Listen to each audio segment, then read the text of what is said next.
Над 1000 вработувања во институциите на државата е последната мерка на власта чија цел е предизборен подкуп и намалување на порозот на изборите, рекоа на пресот ВМРО ДПМН.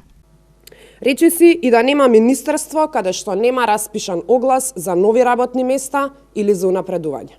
Имено, станува збор за унапредување во Агенција за странски инвестиции и промоција на извозот на Република Македонија, Министерство за информатичко општество и администрација, Министерството за образование и наука, за транспорт и врски, Министерството за труд и социјална политика. Во Министерството за финансии ќе се унапредат дури 39 лица.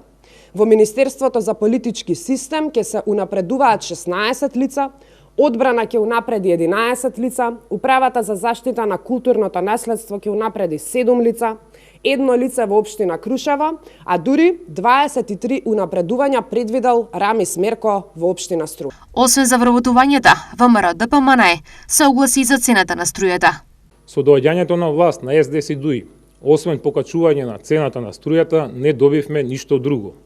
Од 2017 година до денес цената на струјата е зголемена за 50%, но по логиката на СДС важно нема радиодифузна такса. Се зголемува цената на електричната енергија за третиот и четвртиот блок. Во оваа група се наоѓаат најголемиот дел од граѓаните Македонија кои се греат на струја поради тоа што немаат пристап до газ или топлинска енергија за грејење.